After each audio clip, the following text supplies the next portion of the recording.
New India live के दर्शकों को नमस्कार। दर्शकों, मैं सुनील मान। दर्शकों, हम एक नया कार्यक्रम शुरू कर रहे हैं क्योंकि अभी विधानसभा के चुनाव बिल्कुल नजदीक हैं और विधानसभा चुनाव को लेकर हल्के में जो भी पार्टियों के उम्मीदवार हैं उनके लिए हम एक नया कार्यक्रम लेकर आए हैं, राजनीति का अड्डा।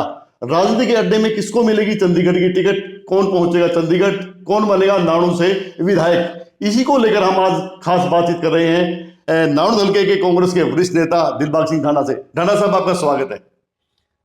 आप लोगों का बहुत बहुत धन्यवाद और न्यू इंडिया चैनल्स के सभी दर्शकों को मेरी ओर से नमस्कार, धन्यवाद। ढांडा साहब, पिछले काफी समय से आप नाउन हल्के में काम कर रहे हो। मेरे ख्याल से आपको 7-8 साल हो गए होंगे। आपने रैलियां भी की हैं, लोगों के बीच में काफी जा रहे हो, तो क्या रिस्पॉन्स आपको मिल रहे हैं? लोगों का रिस्पॉन्स बहुत अच्छा है। लोग ये चाहते हैं कि हमारे हल्के के अंदर ऐसे व्यक्ति आएँ, ऐसे हमारे प्रतिनिधि हों विधायक के तौर पर, जो हमें रोजगार दें, जो हमारी समस्याओं का समाधान करें, जो समस्याओं का समाधान करना जानता भी हो। तो मैंने यहाँ पर पिछले 7 साल के दौरान लोगों की सारी समस्याएं सुनी और मैं इस निष्कर्ष पर पहुँचा हूँ कि यहाँ सबसे बड़ी समस्या रोजगारी की है। जी। तो नौजवान लड़के हैं, वो दाएं बाएं इधर उधर किसी गलत चीज़ों का शिकार हो जाते हैं, पढ़े लिखे हैं लेकिन रोजगार नहीं है। रोजगार ना होने की वजह से यहाँ कोई ना तो कोई बड़ी इंडस्ट्री है, ना कोई बड़ा कॉलेज है, ना स्पोर्ट्स कॉलेज है, ना कोई पॉलिटेक्निक है, ना कोई मेडिकल कॉलेज है। सबको यहाँ से 50 किलोमीटर दूर जाना पड़ता है। तो मेरी एक सोच है कि अगर नारायण हल्के का विकास करना है वास्तव में, तो यहाँ पर कुछ देर जमकर काम करना पड़ेगा। पूरे 5 साल के दौरान यहाँ पर बेरोजगारी को अगर दूर करना है तो बाहर से इंडस्ट्री भी सेटअप करनी पड़ेगी, यूनिवर्सिटी भी बनानी पड़ेगी, मेडिकल कॉलेज भी बनाना पड़ेगा और ये सारी चीज़ें बन सकती हैं क्योंकि काफ़ी पिछड़ापन है। मेरे ख्याल में तो मुझे लगता है कि हरियाणा के अंदर 90 विधानसभाएं में सबसे अगर पिछड़ा है तो नारनौल है और यहाँ पर गुंजाइश है। हमारे पास यहाँ पर ज़मीन है, सोर्सेज हैं, हम कर सकते हैं। बच्चे रेस लगाते हैं, जाते हैं, हमारे पास आते हैं कि मैं ये करवा दो। पढ़े लिखे लड़के हैं, यहाँ के बच्चे दिल्ली यूनिवर्सिटी में पढ़ते हैं, DU में 90% नंबर आते हैं, वहाँ चले जाते हैं, वहाँ से यहाँ दोबारा जब आते हैं तो उनको रोजगार कुछ मिलता जी। ढांडा साहब, मैं पूछना चाहूंगा, जैसे आप कह रहे हैं विधायक बनने के बाद में ये काम हो गए, उसके लिए टिकट लेनी पड़ती है, पार्टी टिकट आपको क्यों दे? पार्टी की टिकट जो सर्वे होगा, क्योंकि हम यहाँ पर बैठे हुए हैं जी, यहाँ ही मैंने दफ्तर खोल रखा है, यहीं मैंने घर बना रखा है। तो कुछ लोग तो इसलिए काम कराने के लिए आते हैं कि मेरी ट्रांसफर करवा दो, मेरा ये करवा दो। वो ये समझते हैं कि शायद आप भी विधायक हैं। जी। कल ही मेरे पास एक चंडीगढ़ से टेलीफोन आया, राखीगढ़ी के मुकेश ढांडा ने कहा कि मेरी वाइफ पोस्टिंग फरीदाबाद में है, बैंक में, केनरा बैंक में है, मैं चंडीगढ़ में हूँ, कि ट्रांसफर करा दीजिए पंचकुला के अंदर। जी। तो मैंने कहा ठीक है, देखते हैं। शायद उनको ये आइडिया नहीं होगा कि हम विधायक हैं या विधायक बनने वाले हैं। जी। तो वास्तव में समस्याएं हैं। मेरा तो एक ही मोटिव होगा, निष्पक्ष भाव से, बिना किसी लाग लपेट के यहाँ पर लोगों को रोजगार देंगे। रोजगार मेरी पहली प्रायोरिटी होगी। रोजगार कैसे मिलेगा, क्या उसके लिए करना पड़ेगा। जितनी भी इंडस्ट्री हैं, जितने बड़े बड़े ग्रुप हैं, मल्टीनेशनल कंपनियां हैं, वो सारी हरियाणा के अंदर हैं, गुड़गांव के अंदर है, पंचकुला के अंदर है, चंडीगढ़ के अंदर है, उनके ऑफिस दिल्ली के अंदर है। तो हमें ये जानकारी है कि जब हम यहाँ विधायक बनेंगे तो सारी कंपनियों के अंदर लड़के यहाँ के लगेंगे। आप यहाँ पे 2 रैली भी कर चुके हैं, तो हल्के के जो 60 गांव है सब में आप जा चुके हैं, आप घर घर तक अपनी दस्तखत दे चुके हैं कि भाई मैं दिलबाग सिंह ढांडा हूं। तो कैसा लोगों में क्या रिस्पॉन्स है? दोनों रैलियों के अंदर काफ़ी अच्छी भीड़ थी जी। और सबसे बड़ी बात यह है कि हमारी पहली रैली हमने खेड़ी चौकटा पर की, दूसरी नारायण अनाज मंडी में की। यहीं सभी के लोकल हमारे 65 गांव हैं यहाँ पर जी। नारायण हल्के के अंदर। तो 65 गांव के लोग बाग यहाँ पर आए, उन्होंने एक्नॉलेज किया कि आप काम करेंगे। और फिर मेरा अनुभव है, तजर्बा है कि काम होंगे कैसे, शुरू से लेकर आखिर तक, उसको स्टार्टिंग पॉइंट से लेकर और लास्ट पॉइंट तक वो सिस्टम चलेगा कैसे, कैसे उसको डेवलप करना है, उसकी रिपोर्ट कैसे बनेगी, वो सिस्टम चलाएंगे कैसे, तो उसकी पूरी जानकारी है और ये ऐसा हम करके दिखाएंगे।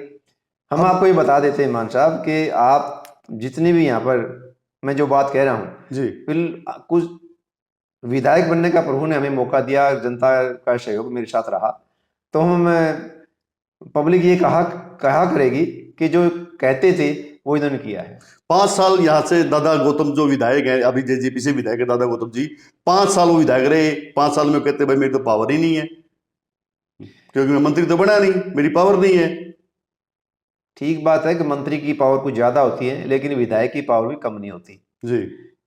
विधायक बहुत कुछ कर सकता है। विधायक का अपना फंड भी होता है, असेंबली के अंदर क्वेश्चन भी उठा सकता है, और किसी भी अपने हलके के अंदर अगर वो सभी ईमानदार अधिकारियों को लगाएगा, अधिकारी तो अपनी मर्जी का रख सकता है। जी नारायण तो सब डिवीजन है, यहाँ एसडीएम है, डीएसपी है, एसडीओज लगे हुए हैं, बीडीओ लगे हुए हैं। वहां पर कहेंगे कि ये इस आदमी को लगा, तो जो हरियाणा के अंदर सबसे ईमानदार व्यक्ति है उसको नारायण में लगाएंगे। लोग उसके पास काम कराने के लिए जाएंगे, वो काम करेंगे, ईमानदारी से काम करेंगे, तो इनकी ईमानदारी सड़क पर भी नजर आएगी कि काम भी होते हैं, जल्दी भी होते हैं और ईमानदारी के साथ होते अगर हैं। बात करें विकास की, तो कैप्टन अभिमन्यु ने पिछली योजना में बहुत सारे विकास कार्य करवाए थे। काम कैप्टन अभिमन्यु साहब ने काम कराए काफी, लेकिन उनके अंदर कमियां यही रही कि कुछ वो शायद निष्पक्षता नहीं दिखा पाए। मेरे ख्याल से काम करने में कोई कमी नहीं थी, उन्होंने बजट भी था, उनके पास मंत्रालय भी थे, शुरुआत भी की कामों की, कुछ काम पूरे भी किए। जी लेकिन अगर वो थोड़ा सिस्टम ऐसा बना के जाते कि ईमानदारी भी कुछ चीज होती है, अगर वो सारा सिस्टम बेस अगर ईमानदारी का रखते तो काम भी पूरे हो जाते और मेरे ख्याल में बीजेपी से बाहर हटने की नौबत भी नहीं आती। बात करें अगर नारायण हल्के की, नारायण हल्के से 1 दर्जन से ऊपर कांग्रेस की टिकट पाने के लिए जो नेता हैं वो कतार में खड़े हैं, तो टिकट का किसको टिकट मिले, कौन कैसा होगा, उसके बारे में आप क्या कहना चाहोगे? पिछले 7 साल से जब हम आए और फिर 4 साल तक, बल्कि 3 साल तक यहाँ पर 3 या 4 टिकट आती थी। ये जो बाढ़ आई हुई है ये पिछले 2 महीने से आई है। जी अगर 2 महीने में कोई आदमी कहे कि मुझे विधायक बना दो और मैं ये कर दूंगा, तो ये कैसे संभव है? जो 5 साल से लगे हुए हैं, जिन्होंने लोगों की समस्याएं सुनी हैं, जिनको जाना है, हम हर गांव में गए हैं, डोर टू डोर गए हैं, हर आदमी की, हर औरत की, हर युवा की, यही बच्चों की समस्याएं सुनी है। स्कूलों में गए, हम हॉस्पिटल में हम गए हैं, बस अड्डे पर हम गए हैं कि रोडवेज की क्या समस्याएं हैं, हेल्थ डिपार्टमेंट की क्या समस्याएं हैं, स्कूल की क्या समस्याएं हैं, कितने पढ़े लिखे टीचर हैं, साइंस टीचर नहीं है, मैथमेटिक्स का टीचर नहीं है, जो ग्रुप डी में है वो पीएचडी है, पीएचडी जो ना मैथमेटिक्स पढ़ा रहा है। जी अगर वो पानी पिलाएगा और बच्चों को पढ़ाएगा तो बच्चे उसका अच्छी तरह से उतनी वेटेज नहीं दे पाएंगे। तो स्कूल के अंदर पूरी फैसिलिटी हो, पूरे स्टाफ हो, हेडमास्टर, टीचर, सबको पूरा सम्मान मिले, योग्यता के मुताबिक अपॉइंटमेंट सबकी हो। अपॉइंटमेंट हरियाणा गवर्नमेंट करती नहीं किसी की। जी पिछले 9.5 साल तक इन्होंने वैकेंसी निकालती, अब ये 3-4 महीने से, बल्कि कुछ वैकेंसी तो कल ही निकाली इन्होंने। भाई आपने वैकेंसी कब निकाली है? 1.5 महीना आपके पास है, इनके आप रिजल्ट इंटरव्यू भी लोगे, रिटन टेस्ट भी होगा, तो कैसे संभव होगा 1.5 महीने आप इनको अपॉइंटमेंट दे देंगे? अगर आपने ये वैकेंसी खाली थी 5 साल पहले निकालते। तो नीयत नहीं है बीजेपी की काम करने की। जी ढांडा साहब, जो आप जो टिकट लेने की दौड़ में दर्जनों काफी नेता भाग भाग में हैं, आप अपनी टिकट को कहाँ किस हद तक पक्की मान रहे हैं? अगर सर्वे के हिसाब से लगाएंगे, योग्यता के हिसाब से, काम के हिसाब से, तो टिकट हमें मिलेगा, जी क्योंकि हम यहाँ पर सबसे ज़्यादा रैली कर चुके हैं। जी हम यहाँ पर रहते हैं, निवास स्थान मेरा यहीं पर है, मेरा ऑफिस यहीं है, मैं 24 घंटे पब्लिक के बीच में रहता हूँ। आपके जो कुछ कांग्रेस के नेता है उनका तो यहाँ पे निवास भी नहीं है। जो थ्योरेटिकल काम होता है, पूरे हलके को हमने 8 हिस्सों में बांटा हुआ है।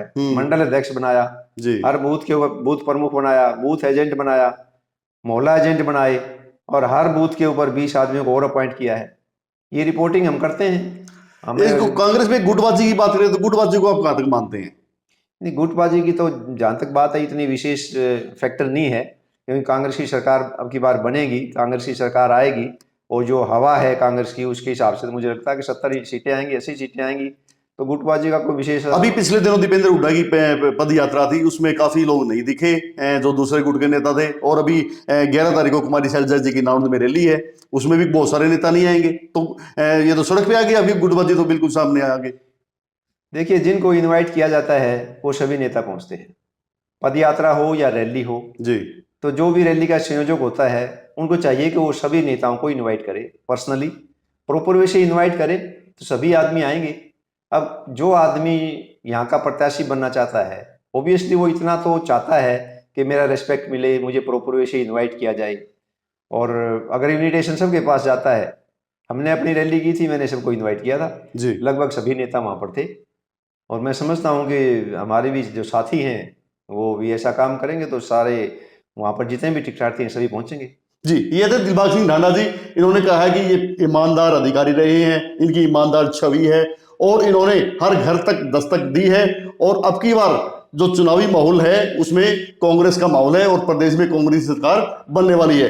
हालांकि अब ये तो समय ही तय करेगा कि ढांडा साहब को चंडीगढ़ की टिकट मिल पाती है या नहीं, जो विधायक जी की जो सीट है उस पर ये बैठ पाते हैं या नहीं, वो सारी गर्भ में बातें हैं। लेकिन ये तय है कि ढांडा साहब ने अपनी तैयारी पूरी कर रखी है। अब आगे क्या होगा इसके लिए देखता रहिए हमारा अगला कार्यक्रम। कैमरामैन सचिन सैनी के साथ सुनील मान, न्यू इंडिया लाइव।